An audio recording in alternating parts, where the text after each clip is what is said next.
지금 보면 세 가지 구원 비교표가 있는데, 제가 맨 밑에다가 작은 글씨로 써놓은 게 있죠.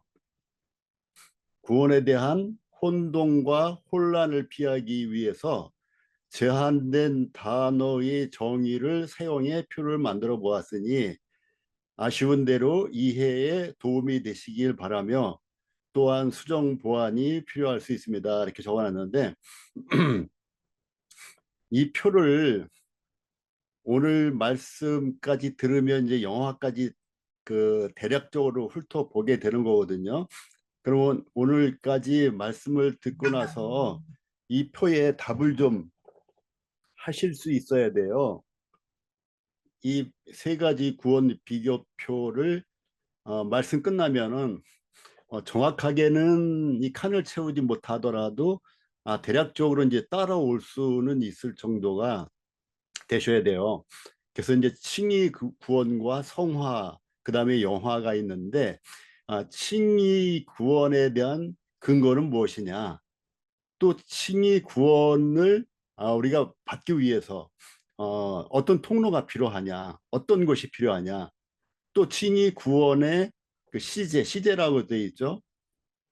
시간적 개념은 현재냐, 과거냐, 미래냐, 이런 것이고, 또 칭의에 대한 회개는 한 번 하냐, 두 번 하냐, 이런 개념에, 송화에 대한 회개는 한 번 하냐, 두 번 하냐, 여러 번 하냐, 이런 개념들이거든요. 그래서 칭의에 대한 구원의 적용은 어느 곳에 적용되는 것인가, 또 칭의의 구원의 의미, 칭의, 성화, 영화에 대한 의미는 무엇인가, 또 이 구원의 영역이라고 돼 있는데 어떻게 표현할 방법이 좀 별로 없을 것 같아서 영역 그랬거든요. 그래서 이 구원이 어디에, 우리의 어디에 미치는 것인가, 칭의의 구원은 어느 영역에 미치는 영향인가, 또 성화에는 어디에 미치는 것인가, 이런 것들을 이제 마음속으로 생각하시면서 들으시고요. 또 구원의 정도는 이게 어느 정도 구원을 이루었다는 것이냐, 왜 구원을 구원을 받았다고 했는데 또 구원을 이루라고 하고, 왜 또 거룩해졌다고 했는데 또 거룩해지라고 하는가, 이런 데에 있어서 이제 아마 질문을 어린 자녀나 구도자들한테 받을 수가 있을 거예요.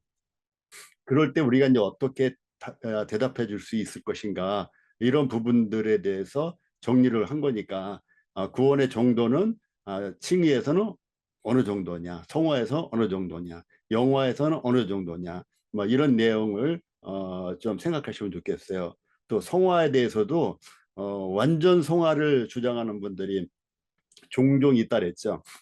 우리 이제 뭐 서울 북부교회는 없지만 다른 이 모임에서 그러한 일로 무리를 일으키고 뭐 출교당한 분도 있고 막 이런 여러 가지 그 사건들이 있어요. 그 외에 또 이제 교계에서는 말할 수 없이 이런 일들이 빈번하게 일어나고 있고요. 그래서 완전 성화가 어떻게 되는 것인가, 그리고 새 사람에 대해서도 그렇고, 또 주님과 연합된 자와 연합되지 않은 자와 어떻게 구분이 될 수 있는가, 믿은 그리스도인들이라 할지라도 연합된 자와 연합되지 않은 자를 이렇게 나눌 수 있는 것인가, 그러면 어느 때 나눌 수 있는 것인가, 그리고 이제 성령님의 경우에는 어떤 관계가 이 구원과 어떤 관계가 있는 것인가, 또 하나님은 세 분 하나님이 이 칭의 구원과 성화 구원과 영화 구원에 있어서 어떻게 관여하고 계신가, 이런 부분들을 염두에 두시면서 지난번에 이제 그 말씀드린 것과 오늘 성화와 영화를 한 번에 다 다뤄야 되기 때문에 시간이 상당히 촉박할 것 같은데요. 그래서 어쨌든 빨리 좀 진행을 해보도록 하겠습니다. 자, 오늘 두 번째 시간에 성화 구원, 말 그대로 이제 거룩하게 되는 내용들이거든요. 자, 성화 구원은 어떤 것인가? 자, 첫 번째, 제가 그 영번이라고 그랬는데, 영번은 이제 성화의 이제 개념 같은 거를 생각해 보시려고 하는 것이고, 성화란 무엇인가? 그리고 성화 구원의 의미는 무엇인가? 성화 구원의 적용 영역은 어떻게 되는가? 이건 제가 임의로 그 단어를 선정했어요. 영역이라고. 성화 구원의 적용 시점은 언제인가? 또 네 번째는 성화 구원이 왜 필요한가? 다섯 번째는 성화 구원의 하나님의 역할은 성부 하나님, 성자 하나님, 성령 하나님이 각각 어떤 역할을 하셨다고 나와 있는가? 또 성화 구원에 대해서 사람이 할 역할이 있는 것인가, 없는 것인가? 그리고 성화 구원에 대한 미래는 어떠한 현상, 어떤 일들이 일어나는가? 그리고 우리가 성화 구원을 계속 이루어 가는 데 있어서 방해되는 것들이 실제적으로 어떤 것이 우리 주변에 있는가, 우리 내면에 어떤 것이 있는가, 이런 것들을 좀 살펴보겠습니다. 이제 그 제로 번째, 0번째라고 되어 있죠. 우리 자매님들은 성화하면 어떤 생각이 드세요? 이제 마음속으로 한번 대답을 해보세요. 성화하면 어떤 생각이 드실까요? 음, 여러 가지 생각이 들겠죠. 그냥 당장 떠오르는 단어는 이제 거룩해지는 거. 그렇죠? 우리는 스스로 아무리 살펴보아도 거룩한 면이 참 없죠. 아, 어느 때 문득 거룩해진 것 같은 이런 생각이 잠시 잠깐 들다가 순식간에 사라져 버리는 이러한 그 신기루와 같은 게 우리 내면에서 있는 이 거룩의 현상인 것 같아요. 그래서 거룩이 우리와는 너무나 동떨어져 있기 때문에 성화하면은 그 성화라는 단어 그대로 거룩해지는 것이 떠오를 거예요. 근데 오늘 조금 다른 측면에서 한 가지를 생각해 보면은 성화라는 것은 물론 이런 그 생각을 해보신 분들도 많이 있겠죠. 저게 그 말씀에도 많이 나와 있고 주님을 닮아가시는 것이라는 것은 우리가 이제 많이 들어서 알고 있는데 구체적으로 우리가 어떻게 주님을 닮아가시는 가는 것인가 이 부분을 생각해 보겠습니다. 하나님이 우리를 최초로 그러니까 아담을 최초로 지을 때 누구의 형상을 따라 지으셨다 그랬어요? 하나님의 형상, 우리의 형상이라고 하셨는데 성부 하나님, 성자 하나님, 성령 하나님의 그 형상을 따라 지으셨다 그러는데 그 형상이 과연 무엇일까? 우리는 많이 궁금해 왔고 지금도 여전히 궁금한 측면이 있잖아요. 그런데 이제 성경에서 언급되어 있는 그 제한된 정보로만 봤을 때 그 형상은 하나님의 어떤 우리가 눈, 코, 입이 달린 이런 형상을 얘기하는 것이 아니고 하나님의 그 성품, 하나님의 그 속성, 그러한 것들을 우리가 닮았다. 최초의 인간인 아담에게는 상당 부분 하나님의 속성들을 물려주었는데 그것이 이제 그 병들고 타락하게 된 것이죠. 그래서 하나님만이 갖고 있는 속성들은 우리가 없죠. 뭐 전지한다든가 전능한다든가 무소부재하다든가 그러한 속성은 우리에게 없지만 하나님의 속성들 중에서 우리에게 위임하신, 우리에게 전가하신, 우리에게 허락하신 속성들이 있죠. 사랑이라든지 또 거룩도 우리가 할 수가 있거든요. 예, 거룩이라든지 또는 우리가 판단하는 거, 의로운 것들이라든지 뭐 여러 속성들을 주셨는데 그러한 하나님의 형상대로 지음받은 아담이 타락함으로 인해서 그런 것들이 병들고 쇠퇴하고 그 잃어버린 바 되고 이런 것들이거든요. 그래서 이제 하나님의 형상대로 지으셨는데 그것이 이제 떨어져 나갔단 말이죠. 그래서 그 떨어져 나간 그 하나님의 형상을 담는 것이 성화다. 이렇게 정의가 될 수 있겠어요. 자, 인간은 최초에 하나님의 형상대로 하나님의 모양대로 만들어졌다 그랬는데 보니까 갈라디아서 4장 19절 보니까 나의 자녀들아 너희 속에 그리스도의 형상을 이루기까지 여기서 이제 형상을 이루기까지는 현재 진행형이란 말이죠. 현재 일이란 말이죠. 이미 이루어진 내용을 말씀하시는 것이 아니라 그리스도의 형상을 이루기까지는 수고를 한다. 그래서 그리스도의 형상을 이루어가는 이 과정을 성화의 과정이다. 이렇게 얘기할 수가 있는 것이죠. 그래서 성화란 하나님의 형상을 이루는 것이다. 왜 하나님의 형상을 이루나요? 최초에 지음받은 그 형상인데 그 형상은 눈, 코, 입 달린 이런 얼굴의 형상이 아니라 하나님의 속성들이다. 이렇게 이해하시면 될 것 같아요. 자, 하나님의 형상을 이루는 것에서도 세 가지 시간 개념이 있어요. 아까 살펴본 성화는 그리스도의 형상을 이루기까지 성화되는 과정을 얘기하고 있는 것이죠. 그래서 현재의 일이고 현재 진행형의 일이고 짧은 미래의 일이란 말이죠. 그런가 하면은 골로새서에는 아, 자기를 창조하신 이의 형상을 따라 어떻게 됐다고요? 새롭게 하심을 입은 자니라. 약간 다르죠? 창조하신 이 형상을 따라 새롭게 하심을 입은 자니라. 여기서 입은 자니라는 현재일까요? 미래일까요? 과거일까요? 과거의 일을 얘기하는 거죠. 그래서 이 시점은 칭의의 시점에서 의롭다함을 받은 시점, 또 죄사함을 받은 시점, 또 거룩함을 받은 시점, 신분상, 그리고 또 하나님의 자녀가 된 시점, 또 거듭난 시점, 중생의 시점에서 이미 입은 자니라고 한 것인데, 그러니까 우리는 어떤 면에서는 창조하신 이가 누구예요? 하나님이시죠. 하나님의 형상을 이미 입은 자에 속해 있다. 이것은 이제 과거의 일이란 말이죠. 그리고 또 한 가지는 아, 흙에 속한 자의 형상을 입은 것 같이 또한 하늘에 속한 이의 형상을 입으리라. 하늘에 속한 이가 누구예요? 하나님을 얘기하시는 거죠. 그래서 하나님의 형상을 입으리라. 이것은 이제 현재도 아니고 과거도 아니고 미래의 일을 얘기하고 있단 말이에요. 그 미래의 일을 언제 하겠어요?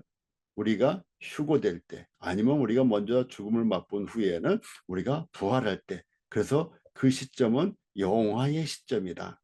그래서 하나님의 형상을 이루는 것, 성화되는 것이 세 가지 시점이 있는데, 칭의, 과거의 시점, 성화, 현재의 시점, 영화, 미래의 시점에서 여전히 우리는 하나님의 형상을 이루었고, 이루어가고 있고, 또 이루게 되는 것입니다. 이것은 이제 양자의 신분도 같은 맥락이에요. 우리는 양자가 됐죠. 하나님의 그 양자가 우리 주 예수 그리스도로 말미암아 양자가 됐는데 그는 신분으로 양자가 된 거예요. 아직은 양자의 효력을 100% 갖고 있지 못하는 거예요. 언제 효력을 갖게 되느냐? 영화가 이루어졌을 때 완전히 양자됨을 우리가 100% 누릴 수 있는 것이고, 현재는 우리가 양자된 신분 가운데 머무르는 거예요. 어찌 보면은 연습하는 것과 같이 이것은 서울대학교를 입학했는데 그 입학증이 나왔어요. 그래서 입학증을 나왔으니까 나는 서울대학생이 된 것이죠. 그런데 아직 개학은 안 했어요. 이제 그러한 상황이죠. 그래서 우리가 양자됨도 여전히 미래에 온전히 그 양자됨을 누릴 수 있다. 이런 것이고, 그래서 이제 아까는 하나님의 형상을 이루는 것, 또 이미 이루어진 것, 또 이루어질 것을 얘기했는데, 이제 성화에 대해서 현재 또는 현재 진행의 성화에 대해서는 또 다른 뭐랄까 또 다른 단어로다가는 그리스도를 닮아가는 것이다. 우리는 주님을 닮아가기 원한다고 많이 배웠고 또 가르치고 하잖아요. 그래서 하나님의 형상을 이루어가는 측면과 또 그리스도를 닮아가는 측면이 같은 측면이다. 그래서 우리는 하나님의 아들 예수 그리스도를 믿는 것과 아는 일에, 믿는 것과 아는 일이라 그랬어요. 그러니까 믿는 것은 아는 일이에요. 아는 것은 믿는 일이에요. 그래서 우리가 알아가는 일에 대해서 결코 소홀히 할 수가 없습니다. 많은 분들이 아는 것에 대해서 거부감을 갖고 반발을 갖고 있다는 사실을 제가 잘 알고 있어요. 뭐 머리만 커졌든지 이런 내용들이 주를 이루고 있는 것이거든요. 그런데 그것은 머리만 커진 그 사람의 그때의 문제이지, 그렇다고 해서 우리가 아는 일에 게을러서는 안 되겠다. 또 믿는 일은 아는 것만큼 믿는 것이거든요. 그 알지 못하고 믿으면 헛된 것을 믿을 수가 있어요. 그래서 우리가 아는 만큼 믿는 것인데, 믿는 것과 아는 일에 온전한 사람을 이루어 그리스도의 장성한 분량이 충만한 데까지 이르는 것, 주님을 닮아가는 것이 곧 우리의 성화다. 그리고 이것은 현재의 일이다. 이런 내용입니다. 성화 구원의 또 다른 의미는 우리가 가장 잘 사용하는 대로 거룩해지는 것. 이것도 이제 거룩한 자가 되라 하는 이 베드로전서 1장 15절이 성화의 개념이 들어간 거룩한 것입니다. 그런가 하면 히브리서 10장 10절에 있는 거룩함을 얻었노라, 이 부분은 신분이라고 되어 있죠. 신분. 다시 말하면 칭의적인 개념. 과거 우리가 구원받았을 때의 개념으로 들어가는 것이에요. 그래서 성경에서 거룩한 자가 되라, 구원을 이루라, 이런 내용들, 현재 우리에게 명령하시고 현재 또는 현재 진행형을 요청하신다든지, 이런 말씀들은 전부 상태적인 것, 다시 말하면 성화의 내용이다, 이렇게 생각을 하면 되시고요. 이미 얻었노라, 과거형, 또 구원을 얻었나니, 이런 과거형들은 다 신분적인 것, 다시 말하면 칭의의 개념으로 우리가 보고 성경을 읽으면 혼란이 없습니다. 이게 섞여버리게 되면 도대체 무엇이지? 구원받고 아마 초기에 그러한 그 의문을 많이 가졌을 거예요. 자, 성화의 구원은 또 다른 측면에서는 죄의 권세에서 구원받는 것이다. 자, 칭의는 무엇이라 그랬어요? 칭의는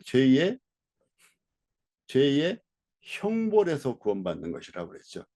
칭의, 우리가 거룩함을 얻는 순간, 우리가 이제 하나님의 자녀가 되는 그 순간에는 이제 죄의 형벌을 피하게 된 것, 죄의 형벌에서 구원을 받게 된 것인데, 이 성화의 구원은 죄의 권세 또는 세력, 죄로부터, 죄의 오염으로부터 우리가 구원받는 것. 이거 우리가 세상을 걸어가다 보면 많이 우리 몸을 더럽히는 것들이 있잖아요. 그래서 손과 발을 씻게 되는 것인데, 손과 발을 씻는 것이, 다시 말하면 오염으로부터 벗어나는 것이 죄의 권세에서 구원받는 것이고, 사단이나 우리 몸의 죄로부터 벗어나는 것, 거기로부터 구원받는 것이 이 성화의 구원이다. 이렇게 하시면 되겠습니다. 그래서 우리가 알고 있는 우리의 옛사람이 어떻게 됐다고요? 십자가에 못 박혔다고. 십자가에 못 박혔는데, 이것은 죄에게 종노릇하지 아니하렴. 죄에게 종노릇을 해왔고 구원받은 이후에도 어느 정도 죄에게 종노릇을 또 하게 됩니다. 우리 육신에게 종노릇을 어느 정도 하게 되고, 사단에게 어느 정도 우리는 실패함으로 패배를 맛보게 되는 것이에요. 그래서 그런 것으로부터 구출되는 것, 그러한 환경으로부터 건진받는 것이, 이것이 죄의 권세에서 구원받는 것이다. 그래서 이것이 성화 구원의 또 다른 의미 중 하나다, 이렇게 하시면 되겠어요. 그래서 그의 죽으심은 죄에 대해 죽으시며, 그래서 우리도 죄에 대한 죽은 자요. 죄에 대해서 죽은 자는 신분적인 얘기예요.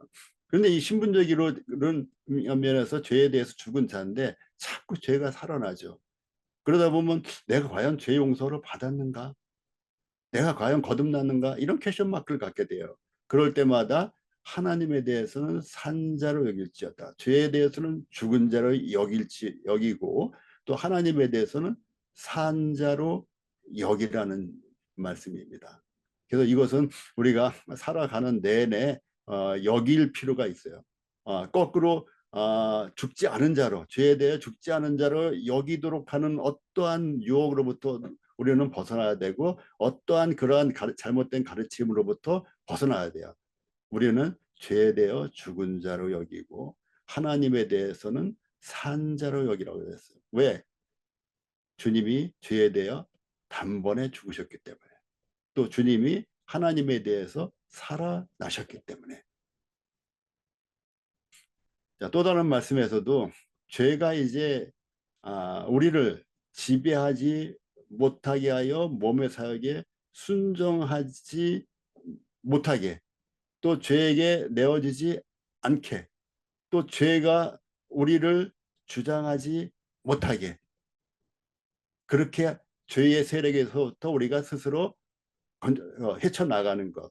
그래서 여기서부터 구원을 받는 것이, 이것이 또 다른 측면에서 성화 구원이다. 그리고 우리는 더 이상 죄 아래 놓여 있지 않고 은혜 아래 있다는 것을 자꾸 자각을 해라. 은혜 아래 있는 것으로 여겨라. 자각을 하라. 하나님의 자녀 신분인 것을 자꾸 떠올리라. 제가 어렸을 때 무엇을 잘못할 때마다 집안에서 어른들이 너는 전준희 씨의 양용대군 자손인데 그렇게 살면 되겠느냐, 이렇게 자꾸 저한테 말씀을 하시는 걸 많이 들었어요. 그럴 때마다 저는 그렇지, 나는 전주희 씨 왕가의 후손이지, 나는 양용대군의 후손이지, 그러면 나는 그 왕가의 후손답게 살아야 되지 않는가 하면서 스스로 자각을 하는 계기가 된 적이 실제로 있었습니다.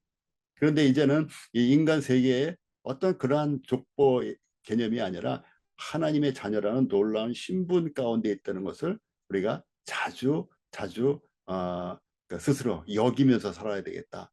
그것이 하나님의 아들답게 사는 일이고 하나님의 딸답게 사는 일이라는 것이죠.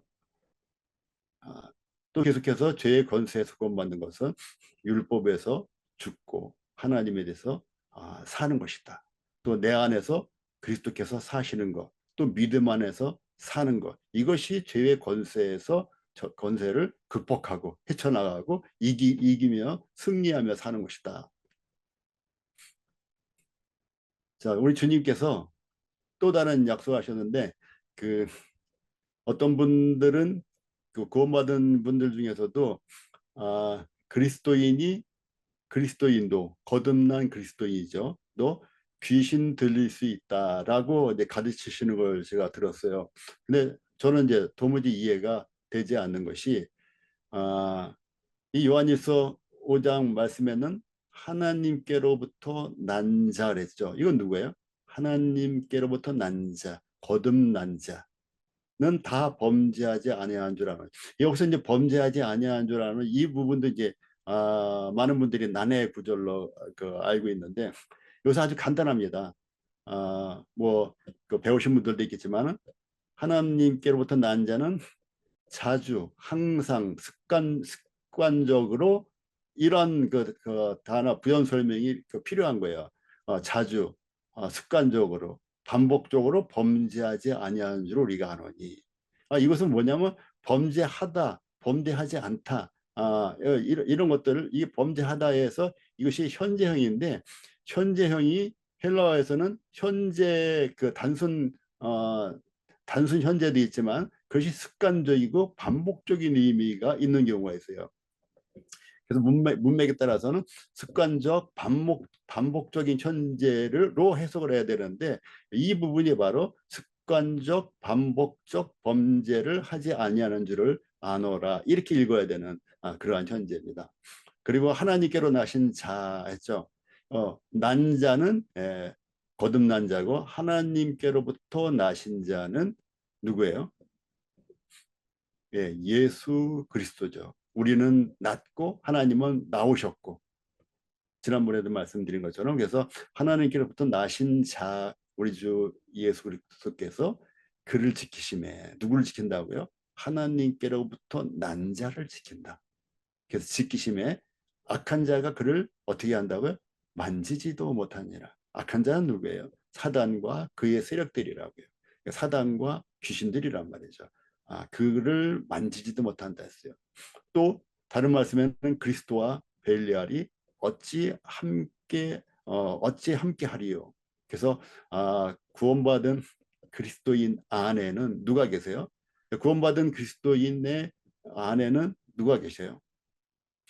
만약에 귀신이 들린다면 어디에 귀신이 들릴까요? 손에 귀신이 들릴까요? 발에 귀신이 들릴까요? 아니면 다리에 귀신이 들릴까요? 이마에 귀신이 들릴까요? 귀신이 들린다는 얘기는 인간의 영혼에 귀신이 들린다고 하는 그 거주 영역이 인간의 영혼 또는 영 또는 마음이 될 거예요. 그런데 사람의 거듭난 사람의 영혼, 그 마음에는 이미 누가 계세요? 거듭난 그리스도인들의 마음에는 이미 성령님이 계시죠. 성령님이 계신 그곳에 귀신이 함께 거할 수가 없는 것입니다. 그래서 거듭난 그리스도인이 귀신 들린 일은 없다. 만약에 진짜 귀신 들린 이란 거듭난 그리스도인이 있다면 그는 거듭난 그리스도인이 아닐 것입니다. 아니면은 그는 정신병을 앓고 있는 것이에요. 그래서 정신병과 귀신 들린 것과 같으면서 다른 부분이 있기 때문에 자, 성화 구원의 또 다른 의미는 새 사람을 입는 것이에요. 그런데 이 새 사람이 있으면 어떤 사람이 있어요? 옛 사람이 있잖아요.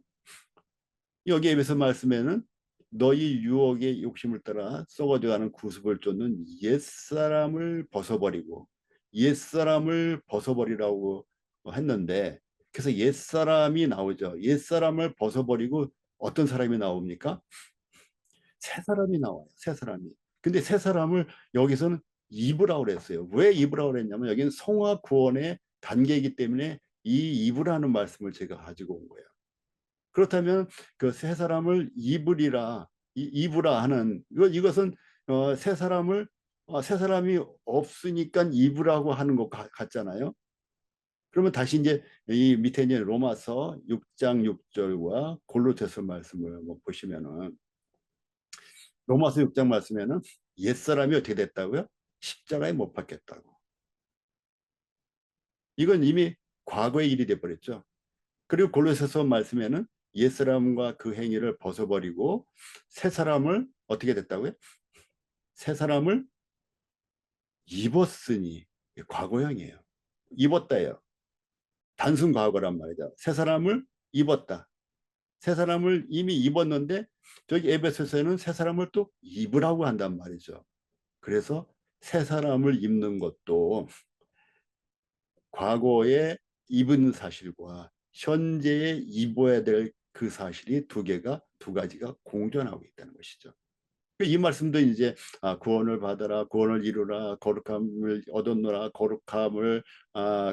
거룩해져라 이런 말씀과 함께 이렇게 구별하지 않으면은 혼란이 되는 거예요. 그러니까 우리가 새 사람을 입었는데 어떤 사람들은 이렇게 얘기해요. 뭐 저도 이제 그렇게 생각이 든 때가 있었죠. 옛사람과 새사람이 우리 안에 공존하고 있는가? 현재 우리 안에 옛사람과 새사람이 공존하고 있는 것인가? 그래서 여기에 이제 두 가지 크게 그 의견이 갈려요. 옛사람과 새사람이 공존함으로 인해서 두 사람이 갈등을 벌이고 있다. 이렇게 설명하시는 학자들도 있고 아니다. 옛사람은 이미 어떻게 됐다고요? 십자가에서 못 박혔다. 못 박혔다. 옛사람이 십자가에 못 박혔는데 그 사실을 우리가 망각할 때 새 사람을 입을 필요가 있다. 이제 이렇게 이제 분배로 가르치는 분들이 있어요. 아, 저는 아무리 봐도 옛사람과 새 사람이 공존하는 것 같은 착각을 갖기는 하는데 성경을 보게 되면 옛사람은 이미 어떻게 됐다고요? 십자가에 못 박혀있는 사실이에요. 이것은 엄연히 현실입니다. 그런데 우리에게 여전히 새 사람을 입으라고 한 것은 너희가 양자의 신분을 가졌지만 양자답게 살아라. 하나님의 자녀 신분을 얻었지만 하나님의 자녀답게 살라. 이러한 개념으로 새 사람을 입으라는 것이 더 성경적으로 맞다고 믿고 있습니다. 그래서 우리는 이미 새 사람을 입었어요. 그러니까 우리 안에는 사실은 옛사람이 없어요. 우리 옛사람은 십자가에 죽었어요. 그러니까 내가 그리스도와 함께 십자가에 못 박혔나니 할 때도 이상하게 못 박혔는데 나는 여전히 또 살아있단 말이죠. 이것이 이 두 가지 구원의 관계를 이해해야지만 이해가 되는 부분이에요. 그래서 칭의의 구원과 성화의 구원을 확실하게 이해하지 않으면 계속해서 여러 가지 성경 구절에 혼란을 일으키게 되는 것입니다. 그래서 새 사람을 신분적으로는 이미 입었다. 그런데 우리가 상태적으로 새 사람답지 못하게 살기 때문에 거룩함으로 지으심을 받은 새 사람을 입으라. 새 사람답게 살라는 얘기로 우리가 이해를 하셔야 돼요. 또 회개 부분에서도 이걸 이제 구원받고 나서 많이들 배우셨을 거예요. 우리 구원에 이르는 회개는 한 번의 회개만 필요하다. 그런데 성경을 보면 자꾸 회개하라고 하고 여기처럼 구원에 이르는 회개를 이루는 것이라고 하는데 이것은 자주 반복되는 일이란 말이죠. 이것은 성화의 단계에 있는 회개다.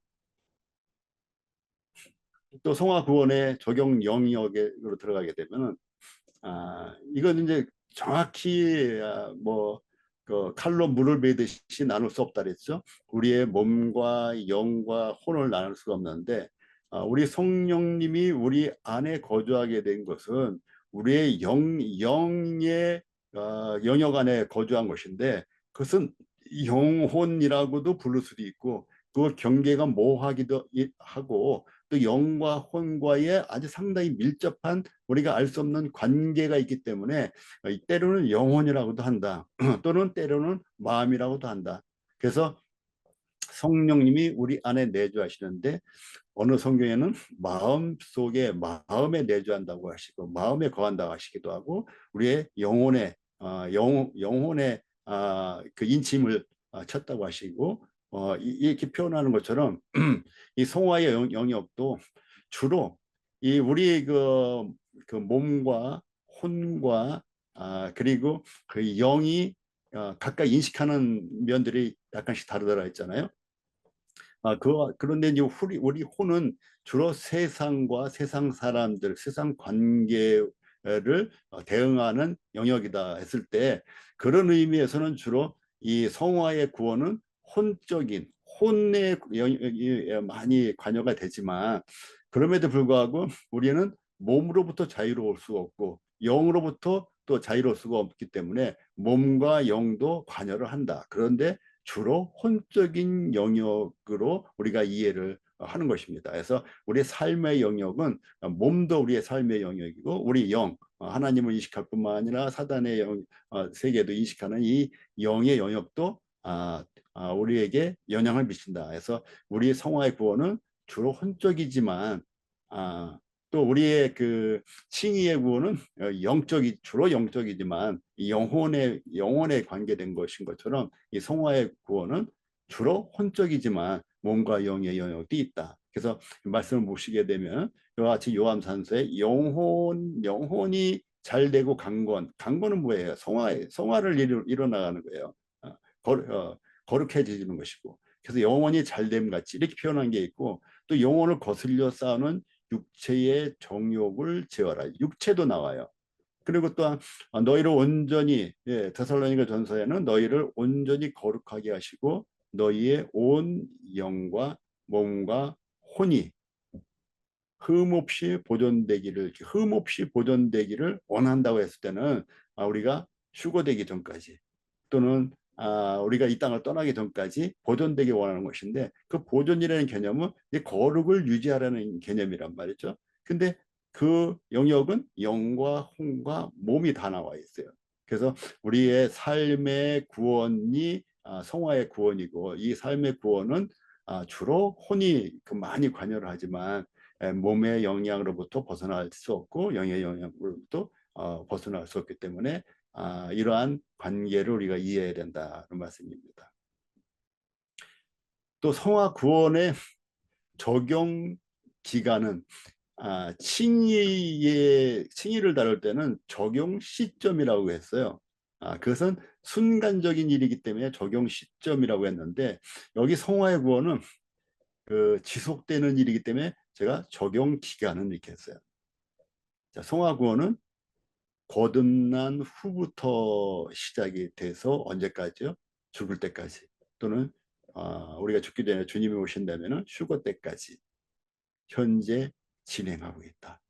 0%는 없겠죠. 물론 100%도 없을 것입니다. 그래서 0과 100 사이에서 우리는 성화 구원을 이루어 나가는 것이다. 그 뒤에도 나오겠지만 이 현재 진행된 0부터 100%까지 이루어진 이 성화의 그 양, 그 질, 그 양과 질에 따라서 주님께서 우리에게 주실 상이 차등이 생긴다. 왜 우리가 성화를 이루며 살아야 될까요? 어차피 천국은 따놓은 당상인데, 이렇게 얘기하시는 분들이 의외로 많이 계세요. 그것은 상을 모르기 때문에, 우리에게 열 골 다스릴 그러한 권세를 모르기 때문에, 우리에게 다섯 골 다스릴 권세, 그것을 모르기 때문에 이와 같은 일을 하시는 거예요. 그래서 제가 옛날에 그 젊었을 때 학생들 가르칠 때는 자주 한 얘기가 있어요. 여러분들이 그 공부를 열심히 하죠. 학생들이 공부를 열심히 하잖아요.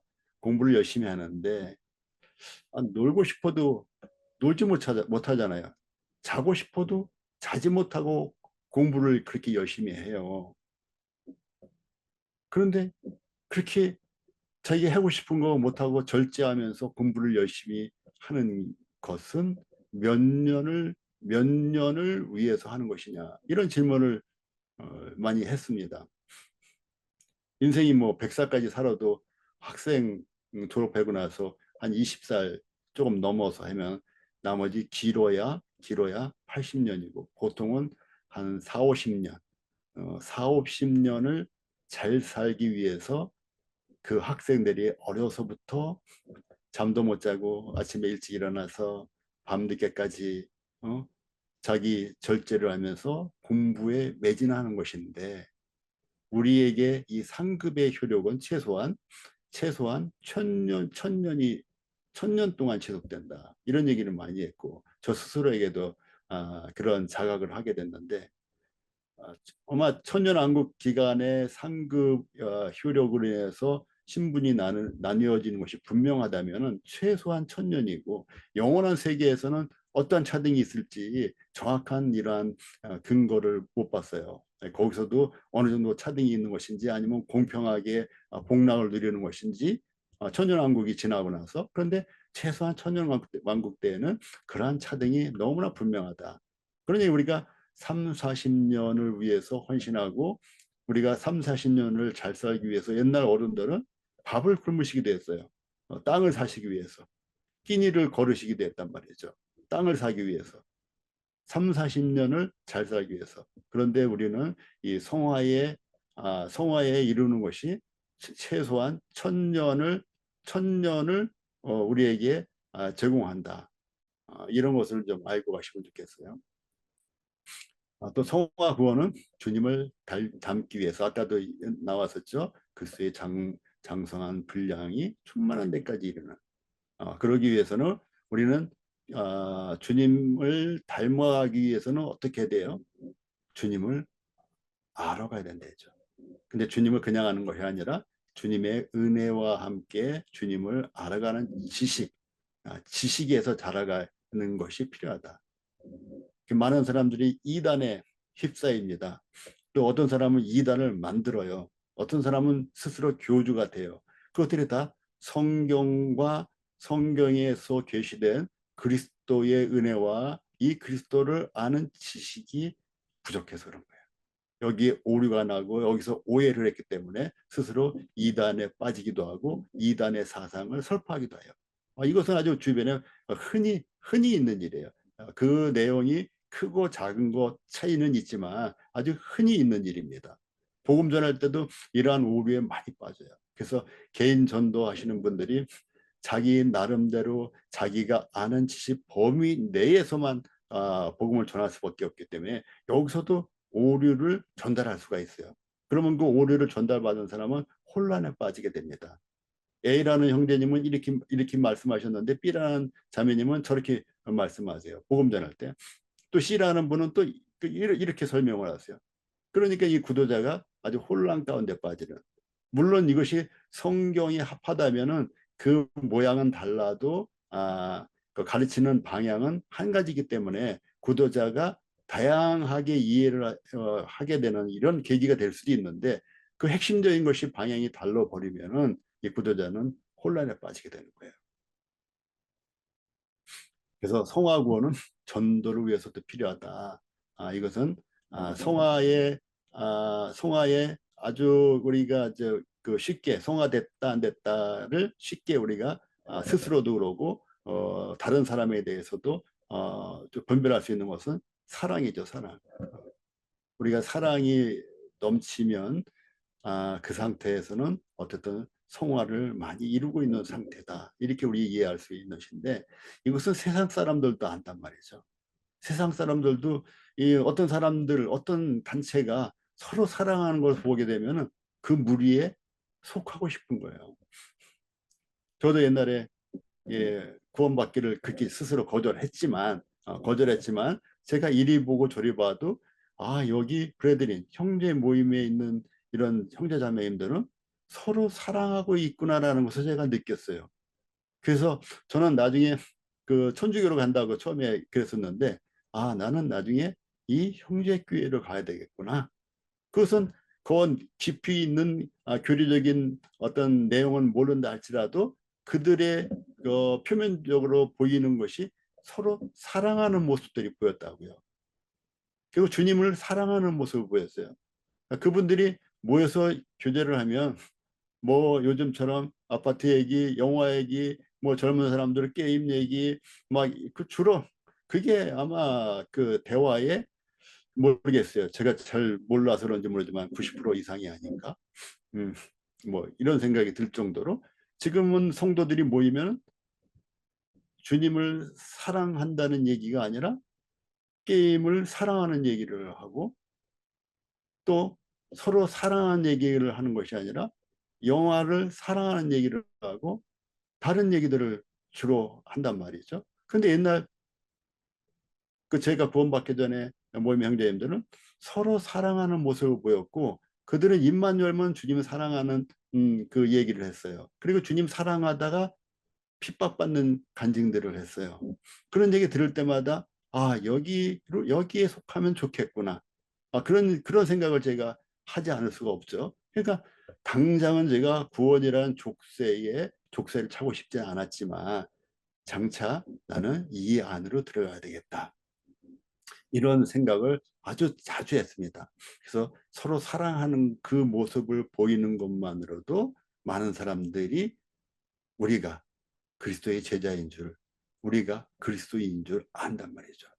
나는 크리스찬이요. 얘기하는데 도둑질하는 사람 많죠.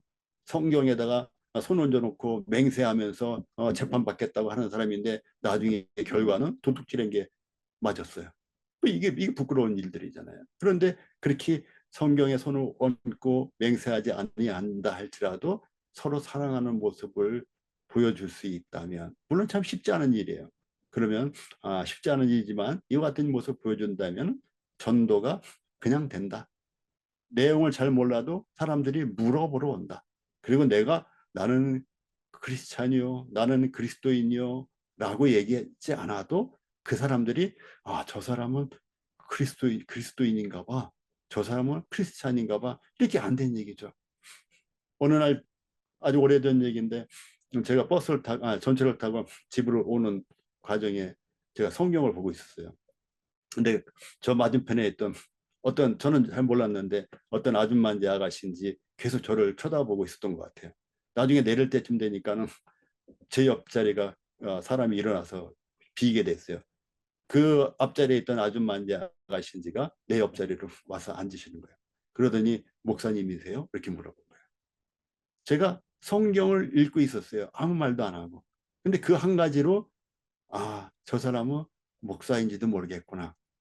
라고 여기는 것처럼 우리가 사랑하는 모습으로 살면은 많은 사람들이 저들이 그리스도인인가 보다. 나도 저들 가운데 속하고 싶다라는 생각을 하게 되는 거죠. 그리고 이제 교회 건축, 교회 건축은 뭐예요? 건물을 짓는 걸 얘기하는 거 아니죠? 교회가 확장되는, 무형의 교회가 확장되는 것을 얘기하는 거예요. 자, 성화 구원이 왜 필요한가? 저는 이 주님의 상을 위해서 간다는 것이 음, 저에게는 과분하고 사치스럽고 제가 이 상을 위해서 가서는 안 된다는 생각을 가졌어요. 결혼 초기에도.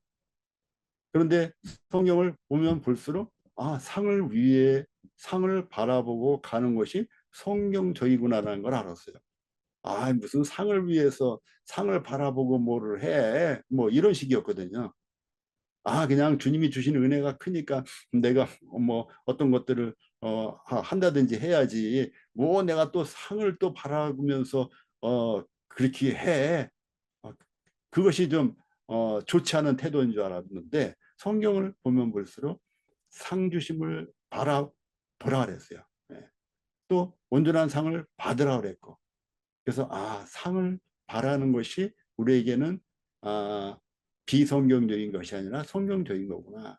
만약에 제가 이제 주일학교를 교사를 한다면 상을 준비했어요. 예를 들어서. 근데 아이들이 아무도 상을 안 바라봐. 그럼 어떻게 되겠어요?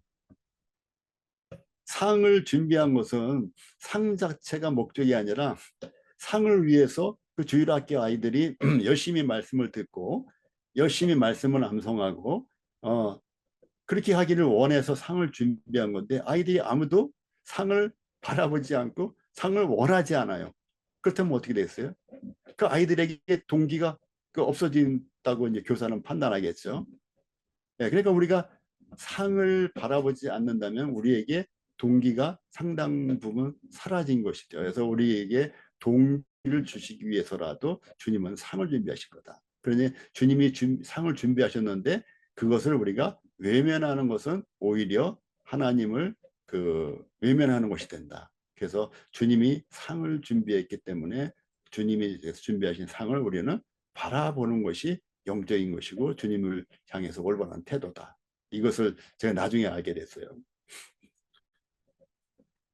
자, 주님이 주시는 상을 받도록 이와 같이 다름질하라. 이게 성화입니다. 자, 성화 구원에 하나님의 역할이 있죠. 그래서 성부 하나님의 역할은 물론 여기에 언급되지 않은 우리가 언급된 것만 우리가 보게 되는데 또 성경에 기록된 것만 알게 되는데 그 외에 우리가 가시적으로 볼 수 없는 하나님의 역할이 너무나 많겠죠. 근데 하나씩만 이렇게 한두 개씩만 살펴본다면 성부 하나님은 우리의 거룩하게 하시는데 관여하셨다. 그리고 또한 우리가 거룩해지는 과정 가운데서 관여하신다. 그래서 하나님은 칭의에도 관여하시고 성화에도 관여하신다. 이 내용입니다. 또 성자 하나님은 뭐 칭의는 말할 수도 없죠. 우리의 죄를 위해서 대신 죽으셨고 죽으신 지 사흘 만에 살아나셨고 그리고 내가 떠나는 것이 너에게 유익이라 말씀하시면서 내가 떠나면 너에게 보혜사, 너희에게 위로자 성령을 보내주겠다. 그래서 약속하셨잖아요. 그 약속하신 대로 약속의 성령님으로 말미암아 우리는 인침을 받은 게 됐죠. 그래서 성자 하나님의 역할은 말할 수 없이 크죠. 하나님의 뜻을 행하러 왔나이다 하시면서 아버지 할 만하거든 이 잔을 내게서 옮겨 주십시오라고 기도하셨다가 주님의 뜻을 이루는 것이 하나님의 위하는 것이 있고 하나님의 순종하는 것이 마땅하다고 그 쓴 잔을 그 수치스러운 잔을 마신 것이죠. 그러니까 성자 하나님은 이와 같이 성화의 과정 성화의 전 단계인 칭의의 상당 부분이 관여되어 있고 또 성화 과정에서도 성령님을 보내주심으로 말미암아 우리와 밀접한 관계가 있다. 그리고 우리 주님과 성령님과 성부 하나님은 하나이시다. 여기서도 또 나오잖아요. 하나님께로부터 나신 자가 그를 지키시며 우리를 지켜주시는 거예요. 그래서 우리가 성화를 잘 이루도록 지켜주시는 거예요. 사단에게 미혹이 안 되도록 완전히 안 되게 하면 좋겠는데 우리는 미혹을 종종 당하긴 하지만 그 미혹을 막아주시는 거예요. 성령님이 막아주시기도 하지만 하나님께로부터 나신 자, 그 예수 그리스도께서도 여전히 계시는 거예요. 하늘로 올라가셨지만 그분은 어디나 계시는 분이고 그렇기 때문에 지금도 우리와 함께 지어져 가는 그래서 예수 안에서 함께 지어져 가느니라 우리가 성전으로서 하나님의 거하신 성전으로서 지어져 가고 있는 중이라는 것이죠. 이것이 이제 성화구원의 성자 하나님의 역할이고 성령 하나님도 우리에게 여러 아주 밀접한 역할을 하시잖아요. 우리 마음에 일단 성령님 예수 그리스도께서 보내주신 보혜사 성령님이 우리 마음 가운데 있기 때문에 우리는 늘 누구랑 살고 있어요? 우리는 주님과 함께 산다고 얘기할 수도 있지만 성령님과 성령 하나님과 살고 있는 것이죠. 그래서 성령 하나님은 늘 우리에게 가르치시고 또 생각나게 하는 일을 하시는데 또 우리의 길을 인도하는 일을 또 하시기도 하죠.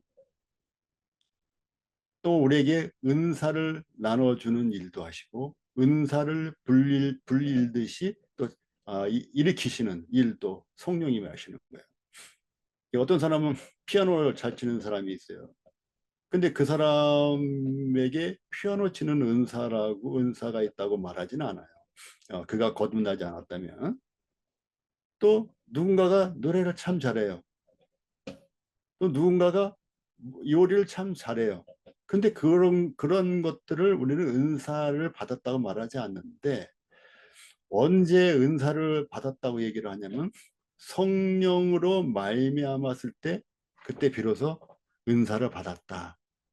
다시 말하면 거듭나서 피아노를 잘 치던 사람이 거듭난 후에 하나님의 일에 하나님을 높이는 일에 피아노 치는 실력을 발휘한다. 그것을 가지고 이제 은사를 받았다고 얘기를 하는 것입니다. 그러니까 성령님과 관계가 없는 재능은 은사라고 얘기하지 않아요. 성령님과 관계가 있는 재능을 은사라고 얘기하는 것입니다. 그래서 여기 고린도전서에 나온 게 계속 이어지는 말씀인데 지혜의 말씀도 성령으로 말미암았고 이건 지혜의 은사죠. 또 지식의 말씀을 주신 것도 성령님. 성령님을 따라서 받은 지식의 말씀이 은사이고 자기가 스스로 그냥 성령님과 관계없이 터득한 지식을 은사라고 얘기하지 않는다. 또 연합하라는 이런 얘기가 있죠. 그 성화 구원은 주님과 연합하는 것이다. 또 여기서 의문이 생기는 거죠. 우리는 연합한 자가 됐는데, 예, 맞습니다. 우리는 신분상 예수 그리스도가 죽으실 때 함께 죽었고, 그리고 예수 그리스도께서 사실 때 우리는 함께 사는 자가 된 거예요. 신분상으로. 그런데 우리는 우리의 삶 가운데서 그런 연합한 자로 또 살아가야 되는 것입니다. 우리는 죽은 자로 여기고 산 자로 여기면서 살아가야 되는 것이다. 그래서 성화 구원에서 사람의 역할은 연합하는 것이다. 연합이 되었지만 한 번 믿음으로 연합이 되었는데 우리가 살아가는 동안에 지속해서 연합할 필요가 있다. 그러니까 어느 교회에서 일단이 연합한 자와 연합하지 않은 자를 막 나누는 것이 상당히 오류가 있을 수도 있는 거예요. 그래서 얼마만큼 연합했느냐 하는 것을 만약에 따진다고 할 것 같으면 그것은 현재 성화의 단계에서 얼마나 주님의 말씀에 순종하면서 살아가느냐의 척도가 연합의 척도가 되기도 하겠죠. 그런데 그것을 신분적으로 그리스도인인데도 불구하고 신분적으로 연합한 자, 연합하지 않은 자, 연합된 자, 연합되지 않은 자 이렇게 가를 수는 없다. 그런데 우리가 상태적으로다는 주님을 좀 더 잘 따르는 분들이 있고 주님을 멀리하는 분들이 있을 때는 이 연합의 개념이 상태적으로 적용이 될 수 있다는 것을 아시면 되겠습니다. 또 사람의 역할, 칭의에서는 온전히 그 믿음 하나만 있었는데 이 사람의 역할이 이 성화에 대해서는 행함이 필요합니다. 행함. 그래서 행함은 믿음과 행함이 함께 필요하는데 여기서 이제 믿음 영역에서는 여기라는 것이에요. 아까도 말씀드렸지만은 죽은 자로 여기고 산 자로 여길지어다. 뭐에 대해서 죽은 자로? 죄에 대해서는 죽은 자로. 또 하나님에 대해서는 산 자로. 이 복음 전할 때도요. 복음 전할 때도 그 구도자를 대상으로 해서 굉장히 어렵게 얘기하시는 분들이 많아요. 예수님 영접하셔야 돼요. 굉장히 어렵죠. 영접이라는 단어도 그 어떻게 사용해야 될지 모르겠는데 또 자기 자신이 누구를 영접해야 된다는 것인지 참 모르는 어려운 얘기죠. 또 주님 믿으셔야 돼요. 물론 이제 그 처음부터 많은 걸 설명할 수 없기 때문에 그렇게밖에 얘기할 수 없는 것인데 참 이런 것들이 구도자들로 하여금 굉장히 어려움을 느끼게 하는 거예요. 그래서 우리 자녀들에게도 그렇게 많이 하는 것 같아요. 너 믿어? 안 믿어? 믿었어? 안 믿었어? 구원 받았어? 안 받았어? 그러면 자녀들이 구원 받고 구원 안 받고 믿었고 안 믿었고라는 것에 굉장히 주목을 하게 돼요. 그 단어에 주목을 하기에 구도자들에게 말하기보다는 오히려 죄에 대해서 주목하게 만들고 그 죄 때문에 어떠한 일이 어떤 운명이라는 것에 주목하게 만들고 그것으로부터 벗어날 길이 무엇이라는 것을 주목하게 만들어서 그러한 것을 알려주는 것, 보여주는 것, 설명해 주는 것이 좋지. 거듭나야 돼, 구원 받아야 돼. 물론 맞는 얘기죠. 그래서 아이들에게 특히 자녀들, 어린 자녀가 있는 그 부모들은 참 조심을 해야 돼요. 거듭났는지 아닌지 구원 받았는지 아닌지 자꾸 확인을 해보고 뭐 걸핏하면 너는 구원 안 받았어라고 그 단정해버린다든지 이런 일은 있으면 안 되는 거예요. 아이들은 그러자도 혼란스러운데 그렇게 말해버리면은 엄마의 말이 맞나 보다 아빠의 말이 맞나 보다 하면서 죄에 대해서는 죽은 자로 여기기보다는 죄에 대해서 산 자로 여기고 또 하나님에 대해서는 산 자로 살아있는 자로 여기기보다는 하나님에 대해서는 죽은 자로 자기를 여기게 돼요. 아이들이요. 또 우리 주변에 있는 구도자들이요. 우리가 잘못 전하게 되면. 그래서 이 거꾸로 가게 만들지 말고 바로 가게 만드는 것은 죄에 대해서는 죽은 자로 여기도록 또 하나님에 대해서는 산 자로 살아있는 자로 여기도록 그 인도해주고 유도해줘야 되고 보여줘야 돼. 성경을 보여줘야 되는 거야. 결정은 그가 하고 마음의 변화는 그 속에서 일어나는 거지 내가 결정해 줄 수 있는 것이 아니기 때문에. 그래서 우리는 더 이상 법 아래에 있지 않고 은혜 아래에 있는 것이죠.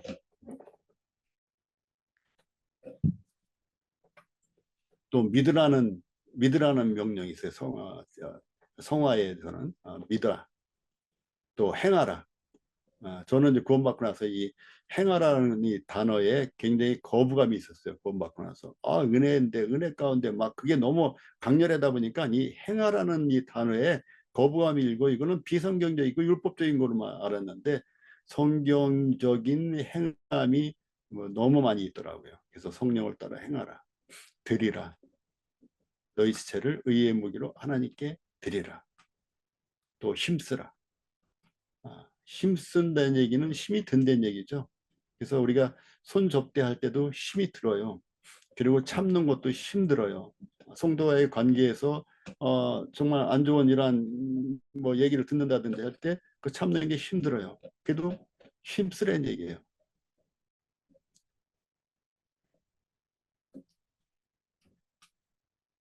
이건 이제 어느 분이 그 책에 쓴 내용을 제가 적어놓은 건데 성화 구원에 있어서 하나님이 성령님으로 우리 속에서 역사하시기 때문에 우리는 힘쓸 수 있다. 우리가 힘쓰는 거예요. 성화는 우리가 힘쓰는 것인데 물론 힘쓰는 것도 그냥 힘쓰는 게 아니죠. 믿음으로 힘쓰는 것이죠. 근데 우리가 힘쓰는 것인데 그것은 하나님이 역사하시기 때문에 우리는 힘쓸 수 있다. 그리고 이 우리가 힘쓰는 것이 효력이 있다. 하나님이. 근데 하나님이 어떻게 역사하신다? 성령님으로 힘쓴다. 성령 보내주시는 성령님으로. 그리고 우리가 힘쓴다면 하나님은 역사를 중단하지 않으신다. 무슨 얘기인지 알겠죠?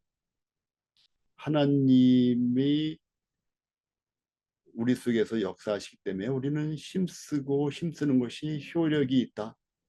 그리고 우리가 힘을 쓴다면 하나님 역시 그 역사를 중단하지 않으신다. 서로 함께하는 것이다. 하나님이 은혜로 하나님의 의를 우리가 우리 몸으로 이루어가는 것이 과정이 성화의 단계예요.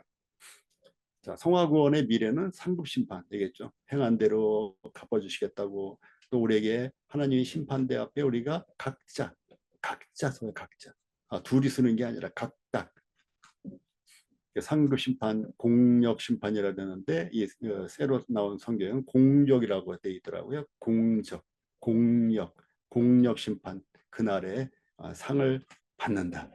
또 해를 받기도 하는데 이곳 해는 지옥에 떨어지는 것이 아니라 이것도 이제 오해하는 분들이 구원받은 지 얼마 안 된 분들 오해하는 분들이 있어요. 이것은 지옥에 떨어지는 해가 아니라 손자. 이거 앞에다 손자를 하나 쓰시면 돼요. 누구든지 공적이 불타면 손해를 받으리니 이렇게 생각하시면 돼요. 상을 더 많이 받을 수 있는데 상을 덜 받았어. 이게 손해라는 얘기야.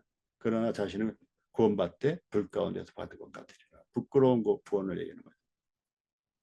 자, 우리는 그리스도 심판 때 앞에 나갈 것을 또 상 받을 것을 기다린다. 우리 미래 또 멸류관이 많죠. 자랑의 멸류관, 의의 멸류관, 생명의 멸류관, 영광의 멸류관. 이러한 멸류관을 빼앗지 못하게 하라. 누가? 사단이.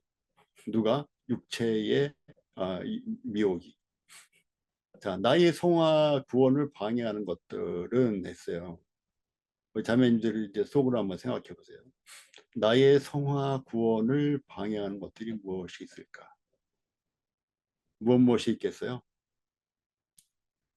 그 대략 보면은 나의 성화 구원을 방해하는 것들이 나로부터 멀리 있는 미국에 있겠어요? 한국에 있겠어요? 한국에 있겠죠. 또 한국에 있으면 한국 저 부산에 사는 게 나를 방해하겠어요? 서울에 내 가까이 사는 어떤 것이 방해하겠어요? 가까이 사는 어떤 것이 방해하겠죠? 자, 나의 성화 구원을 방해하는 것들은 때에 따라서는 누가 될 수 있겠어요? 회사의 동료가 될 수도 있고, 그리고 교회의 형제 자매가 될 수도 있어요. 거꾸로 말하면 내가 형제 자매님들의 성화에 방해가 부분적으로 또는 일시적으로 방해가 될 수도 있어요. 자, 더 가까이 가보면은 성화에 방해되는 것은 자식이 입장에서는 부모가 될 수도 있어요. 부모 입장에서는 자녀가 될 수도 있어요. 오늘 저기 엄마가 뭐라고 하는 것 때문에 스트레스 받아가지고 그래서 완전히 아무것도 안 보이는 이런 얘기를 하는 자녀들이 있겠죠. 또 부모도 마찬가지예요. 우리 아무개가 뭐를 해가지고 말이야 내가 그래서 성화에 방해되는 것들은 미국이나 러시아나 유럽이나 이렇게 멀리 있기보다는 가까이 있고 가까이에 있는 어떤 물건 또는 어떤 사물 또는 가까이 있는 것들이 나의 성화를 방해하기도 하지만 아마도 가장 방해하는 것은 사람이 아닐까 생각이 돼요. 물론 사단도 우리를 방해하겠죠. 우리 눈에 보이지는 않지만. 근데 우리 눈에 보이는 존재로다가는 사람이 가장 성화구원을 의도했던 의도하지 않았던 방해가 되는 것일 거예요. 거꾸로 말하면 나도 다른 사람의 성화에 방해가 되지 않는가는 것을 생각을 해야 될 것이고, 그리고 가장 방해가 되는 것은 가장 가까운 존재인데 그 가장 가까운 존재는 누구일까요? 나의 성화구원에 가장 방해가 되는 가장 가까운 존재. 아내들 입장에서는 남편이 되겠죠. 남편들 입장에서는 아내가 되겠죠.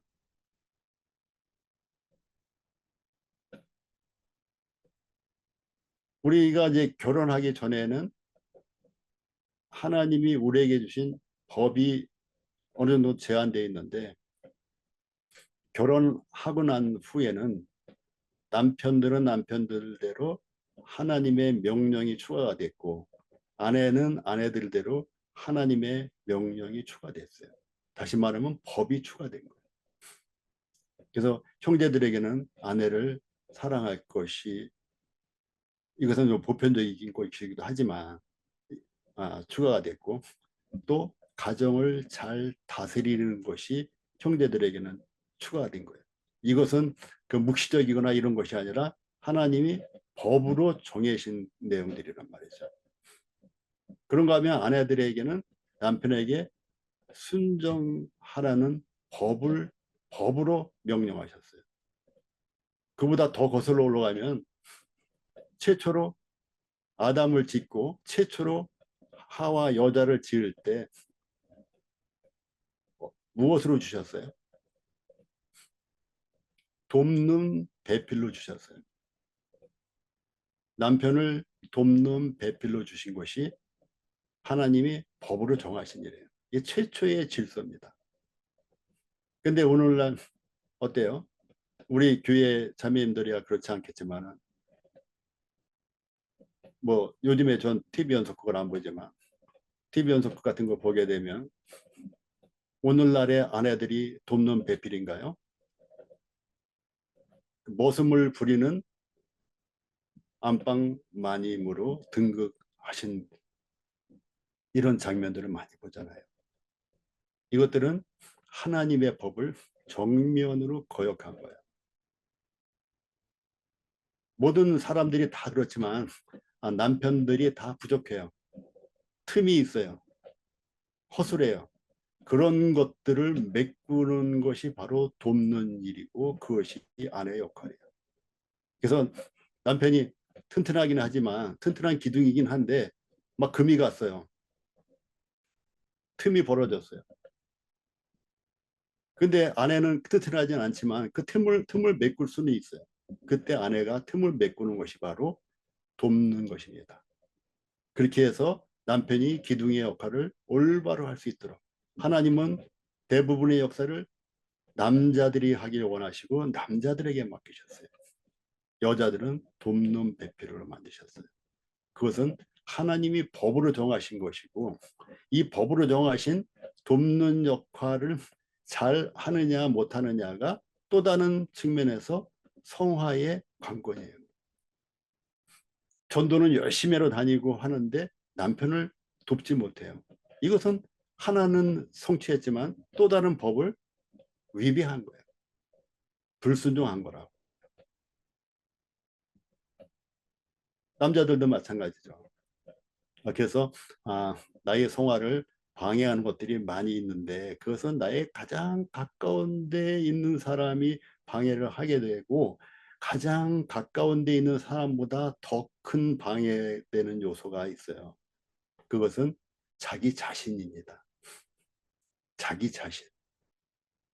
자, 자기 자신이 낙심을 한다든지 실망을 한다든지 실족을 한다든지, 저는 이런 경험을 많이 했기 때문에 얘기 드리는 거예요. 그래서 낙심이 얼마나 해로운 것이며 하나님이 원치 않고 사단이 원하는 것인지 알면서도 글로 떨어지는 거예요. 그래서 나의 성화를 방해하는 것들은 가까운 어떤 것이고, 근데 그 중에서도 가까운 어떤 존재, 사람이 큰 영향을 미친다. 근데 가장 가까운 존재는 나 자신이다. 나의 성화 구원을 방해하는 것들은. 그래서 제가 한번 쭉 적어본 것들입니다.